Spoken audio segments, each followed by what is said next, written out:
À se développer une éducation transversale. On appelle ça de la curation, un modèle radical par un autre modèle qui... Là, l'objectif pour les... Bonjour Fanny Bidard. Bonjour Claude Tran. Vous êtes professeur documentaliste au lycée professionnel Léonard de Vinci à Marseille. Vous êtes aux Rencontres de l'Orme, là. Nous sommes aux Rencontres de l'Orme. Et j'ai vu là, vous venez de vous inscrire sur Via Éduc. Vous connaissiez Via Éduc avant ? Non, pas du tout. En fait, un des intervenants lors de la rencontre de ce matin nous a parlé de ce stand et nous a invités à venir. Et du coup, en sortant de la conférence, je suis passée et j'ai profité de cette opportunité pour m'inscrire. Alors, comme ça, on s'est inscrit sur un réseau social ex abrupto. Oui, effectivement. Moi, j'utilise déjà des réseaux sociaux, que ce soit pour ma sociabilité personnelle comme professionnelle. J'ai indiqué, vous êtes sur Facebook ? Oui. Donc vous êtes parmi les enseignants que l'on dit être déjà sur des réseaux sociaux grand public.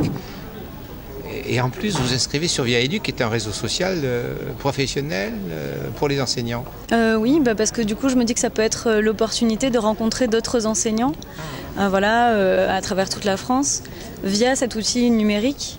Ça a été déjà pour moi sur ce stand l'opportunité de rencontrer une enseignante avec qui j'ai pu déjà partager quelques idées, quelques références et puis devenir amie de manière virtuelle.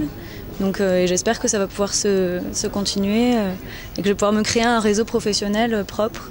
Mais pourquoi se créer un réseau professionnel propre ?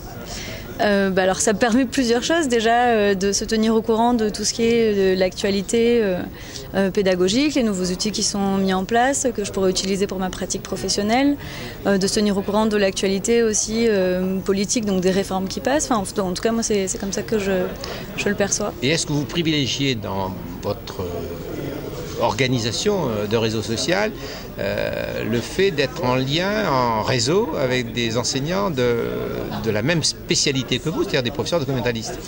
Alors ça, je le suis déjà en fait pour la veille professionnelle que je pratique sur Twitter.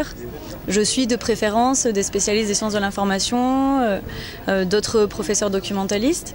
Et en fait là, pour ce côté plutôt veille professionnelle enseignante, on va dire, j'aimerais être aussi amie avec des enseignants de toutes les disciplines pour partager des expériences pour tout ce qui est activité pédagogique, etc. Puisque je pense qu'on peut transposer ce qu'on fait dans une discipline dans une autre. En tout cas, c'est comme ça que je le vois. Une grande ouverture, donc. Voilà.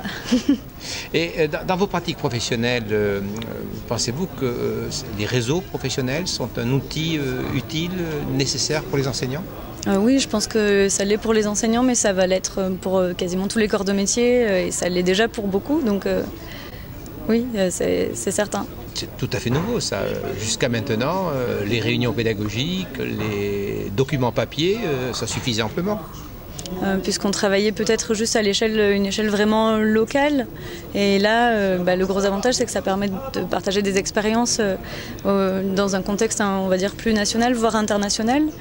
Moi, ce que j'aimerais bien, par exemple, c'est que Via Éduc ne soit pas une plateforme qui soit accessible seulement aux enseignants de France, mais que ça soit accessible à tous les enseignants, peut-être déjà au moins de la francophonie, donc que les enseignants québécois puissent partager avec nous, parce qu'on a à apprendre des pédagogies dans tous les pays du monde.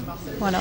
Ce réseau social, en fait, a été créé par un groupement d'intérêt public qui associe les entreprises à des organismes publics pour justement sa mise en œuvre. Quelle est votre analyse à ce niveau-là ? Alors, je suis partagée un peu sur ces questions-là, beaucoup d'enseignants le sont.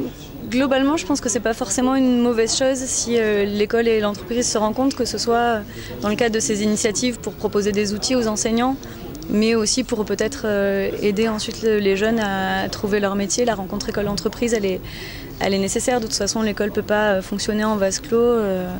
Elle doit aussi prendre en compte tout ce qu'il y a dans la société autour. Alors, ce réseau social est également ouvert au personnel d'encadrement. Vous êtes tout à fait capable d'y rencontrer votre inspecteur pédagogique régional, voire votre proviseur.